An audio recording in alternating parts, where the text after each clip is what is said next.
Mukunda jewellery direct factory rates, no making charges. Andhra Pradesh ప్రభుత్వం పేద వర్గాలకు ప్రయోజనం చేకూర్చేలా అసైన్డ్ ఇంటి స్థలాల విషయంలో ఒక చారిత్రాత్మక నిర్ణయం తీసుకుంది. 10 ఏళ్ల కాలపరిమితి పూర్తయిన ప్రతి అసైన్డ్ ఇంటి స్థలాన్ని ఇకపై నేరుగా లబ్ధిదారుల పేరిట రిజిస్ట్రేషన్ చేయాలని ప్రభుత్వం ఆదేశించింది. ఈ మేరకు రాష్ట్ర రెవెన్యూ శాఖ ప్రత్యేక ప్రధాన కార్యదర్శి జి సాయి ప్రసాద్ అధికారికంగా స్పష్టమైన మార్గదర్శకాలు జారీ చేశారు.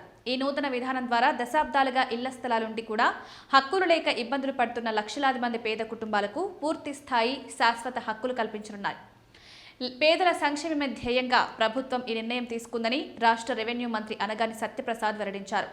భవిష్యత్తులో పేదలకు ఇచ్చే అన్ని రకాల ఇంటి స్థలాలపై 2 ఏళ్ల కాలపరిమితిలోనే పూర్తి హక్కులు కల్పించే విధానాన్ని ప్రభుత్వం పరిశీలిస్తోందని, దీనిపై త్వరలోనే స్పష్టమైన విధాన నిర్ణయాన్ని ప్రకటిస్తామని తెలిపారు. అసైన్డ్ ఇంటి స్థలాల రిజిస్ట్రేషన్ల ప్రక్రియలో పారదర్శకత కోసం ప్రభుత్వం ప్రధాన నిబంధనలను విధించింది. లబ్ధిదారులు రిజిస్ట్రేషన్ కోసం తమకు ప్రభుత్వం ఇచ్చిన అసైన్మెంట్ పట్టా లేదా ఉత్తర్వుతో పాటు ఇంటి పన్ను చెల్లించిన రసీదును సమర్పించాల్సి ఉంటుంది. సవరించిన ఆంధ్రప్రదేశ్ అసైన్డ్ భూముల చట్టం ప్రకారం కేవలం 10 ఏళ్ల కాలపరిమితి దాటిన అసైన్డ్ ఇళ్ల స్థలాలకు మాత్రమే ఈ రిజిస్ట్రేషన్ ప్రక్రియ వర్తిస్తుంది.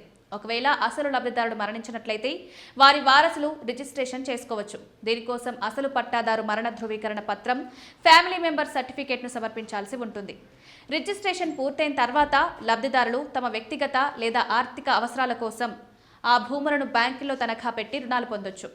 రిజిస్ట్రేషన్ పూర్తయి హక్కులతో కూడిన అధికారిక డాక్యుమెంట్ చేతికొచ్చిన 90 రోజుల తర్వాతే ఆ ఇంటి స్థలాన్ని ఇతరులకు అమ్ముకోవడానికి, కొనుగోలు చేయడానికి చట్టబద్ధమైన అవకాశం ఉంటుంది.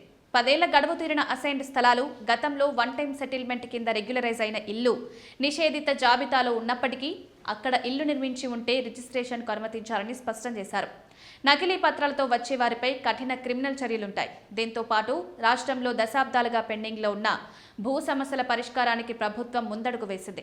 ఇందులో భాగంగా తొలి దశలో 1.9 లక్షల ఎకరాల చుక్కల భూములకు నిషేధిత జాబితా నుండి విముక్తి కల్పించనున్నట్లు మంత్రి ప్రకటించారు. ఇప్పటికే 1.6 లక్షల ఎకరాల సర్వీస్ ఇనాం షరతుల పట్టా భూములకు విముక్తి లభించిందని, పట్టణ ప్రాంతాల్లో మరో 10,000 గృహాలను క్రమబద్ధీకరించనున్నట్లు ఆయన వివరించారు. ప్రభుత్వ తాజా నిర్ణయాల పట్ల రాష్ట్ర వ్యాప్తంగా పేద ప్రజల నుండి హర్షం వ్యక్తమవుతోంది.